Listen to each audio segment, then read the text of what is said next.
अस्सलाम वालेकुम। आप देख रहे हैं informative knowledge TV. Informative knowledge TV में डेली बेसिस पर जॉब अपॉर्चुनिटी से मुतल्लिक़ वीडियोस अपलोड की जाती हैं। अगर आप जॉब अपॉर्चुनिटी से मुतल्लिक़ वीडियोस देखना पसंद करते हैं तो काइंडली हमारे चैनल को सब्सक्राइब कीजिए और साथ में बेल आइकन को भी प्रेस कर दीजिए ताकि हर नई आने वाली वीडियो सबसे पहले आप तक पहुँच सके। आज की जो जॉब अपॉर्चुनिटी है वो है खैबर पख्तूनख्वा के अंदर एक पब्लिक सेक्टर ऑर्गेनाइजेशन के अंदर जॉब अपॉर्चुनिटी है। चलें आए तफसील के साथ देखते हैं। Position vacant. Online applications are invited from eligible candidates male female of Khyber Pakhtunkhwa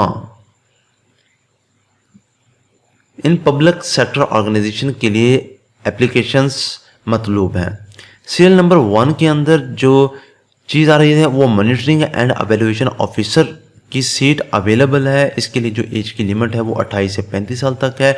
number of post 3 है। इसके लिए जो क्वालिफिकेशन रिक्वायर्ड है वो कम से कम second class masters degree in economics है, कंप्यूटर साइंस है, IT, education management, IR, MBA, MPA, LLB from a recognised university institute. Foreign qualification must be attested by the concerned foreign office and Pakistan high commission से।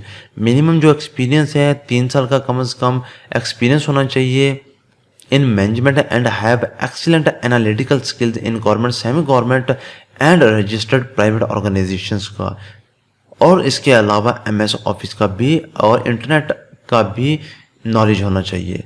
Serial number 2 के अंदर है monitoring and evaluation assistant. इसके लिए जो as की limit है वो 25 से 30 साल तक है। नंबर ऑफ पोस्ट 4 हैं। इसके लिए जो क्वालिफिकेशन रिक्वायर्ड है वो कम से कम second class BA, BSc, BCS, BSc in education from recognised university से होनी चाहिए, किसी इंस्टीट्यूट से होनी चाहिए। अगर फॉरेन आपके पास डिग्री है तो वो पाकिस्तान के फॉरेन कंसर्न हाई कमीशन से अटेस्टेड होनी चाहिए।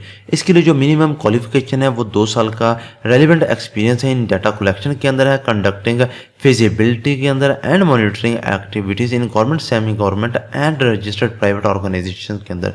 Good reporting communication, internet and computer skills होनी चाहिए। Also familiar with the usages operation of office machines, for example photocopier, fax machine वगैरह के बारे में भी इल्म होना चाहिए।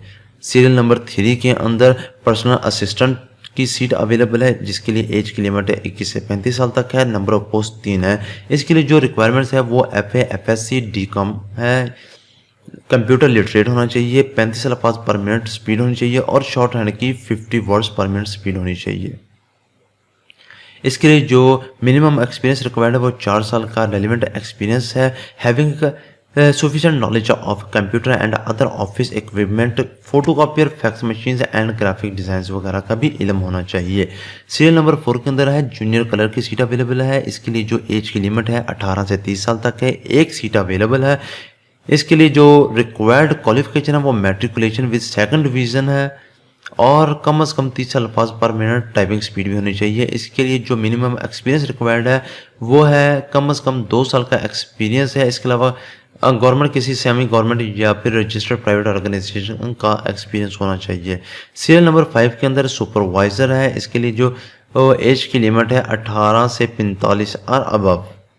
इसके लिए एक पोस्ट अवेलेबल है। इसके लिए मैट्रिकुलेशन विद सेकंड डिवीज़न होनी चाहिए कम से कम और रिकॉग्नाइज बोर्ड से पास किया हुआ हो। इसके लिए जो मिनिमम एक्सपीरियंस है वो 3 साल का एक्सपीरियंस है किसी गवर्नमेंट, सेमी गवर्नमेंट और रजिस्टर्ड ऑर्गेनाइजेशन के अंदर। सीरियल नंबर 6 के अंदर ड्राइवर की ज़रूरत है। एज की जो लिमिट है 30 से 45 साल तक है और नंबर ऑफ पोस्ट 1 है। इसके लिए जो रिक्वायर्ड क्वालिफिकेशन है वो literate, preferably secondary school certificate यानी 10th क्लास होना चाहिए और उनके पास driving licence for car and LTV होना चाहिए। कम से कम 3 साल का ड्राइविंग एक्सपीरियंस होना चाहिए। सीरियल नंबर 7 के अंदर नायब कासद है। 18 से 40 साल तक इसकी एज लिमिट है। नंबर ऑफ पोस्ट 1 है। लिटरेट प्रेफरेबली मैट्रिकुलेशन होना चाहिए, होगा तो प्रेफर से किया जाएगा और इसके लिए जो कम से कम पढ़ना लिखना जानता हो। टर्म्स एंड कंडीशन से मुराद ये है कि इंटरव्यू या कॉल लेटर्स सिर्फ शॉर्ट लिस्टेड लोगों को सेंड किए जाएंगे, इशू किए जाएंगे और अप्लाई करने की लास्ट डेट 19 अक्टूबर है और किसी भी कैंडिडेट को कोई भी टीएडीए नहीं दिया जाएगा। Age relaxation is admissible as per provisional government policy के तहत है। अप्लाई करने का जो तरीक़ेकार है 1 से 3 सीरियल नंबर तक कैंडिडेट्स सिर्फ और सिर्फ ऑनलाइन अप्लाई करेंगे www.etea.edu.pk पे अप्लाई करेंगे अपने डिज़ायर्ड पोस्ट के लिए। इसका लिंक मैं नीचे डिस्क्रिप्शन के अंदर भी दे दूंगा। इसके लिए जो फीस वगैरह है वो UBL बैंक में आपने पे करनी है और उसकी डिपॉजिट स्लिप भी आपने अपने पास रखनी है। इसका टोकन नंबर वगैरह, इसकी स्टैम्प वगैरह आपने अपने पास रखनी है और ये जो फीस है वो नॉन रिफंडेबल होगी। इसके अलावा जब 1 से 3 सीरियल तक जो लोग अप्लाई करते हैं वो अपने अटेस्टेड डॉक्यूमेंट्स नहीं सेंड करेंगे जब तक उनका स्क्रीनिंग टेस्ट में वो पास नहीं हो जाते, जो कि ऑनलाइन एप्लीकेशन स्टार्ट है। ये 3 अक्टूबर से स्टार्ट है और 19 अक्टूबर तक इसकी डेडलाइन है। कैंडिडेट्स को थ्रू SMS इन्फॉर्म कर दिया जाएगा उनकी रोल नंबर स्लिप वगैरह के बारे में और रोल नंबर स्लिप के ऊपर ही लिखा होगा उनका टेस्ट, उनका रोल नंबर वगैरह, रोल नंबर स्लिप के ऊपर ही उनका रोल नंबर वगैरह और कहाँ पे उन्होंने टेस्ट देना वो सब कुछ उनके ऊपर लिखा हुआ होगा। कोई भी सेपरेट कॉल लेटर वगैरह will be issued to candidate for screen test through postal courier means. कोई भी अलग से कॉल लेटर नहीं इशू किया जाएगा।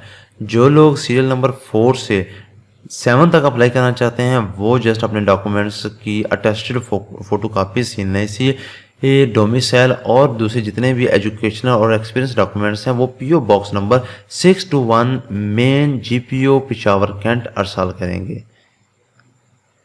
जो इम्पोर्टेंट नोट है वो ये है कि अपने डॉक्यूमेंट्स और passport size scanned pictures photocopy and जो with you at the time of online apply, यानी कि जब आप अप्लाई करने के टाइम में आपके अपने डॉक्यूमेंट्स की स्कैन्ड कापी आपके पास होनी चाहिए। इसके अलावा जो आपने फीस जमा कराई है वो भी आपके पास होनी चाहिए। अगर ETEA आपकी फ़ीस को वेरीफाई करेगा, अगर फीस वेरीफाई हो ना हुई तो आपका इनरोलमेंट रिजेक्ट हो जाएगी। Fees unclaimed qualification will not be accepted होगा।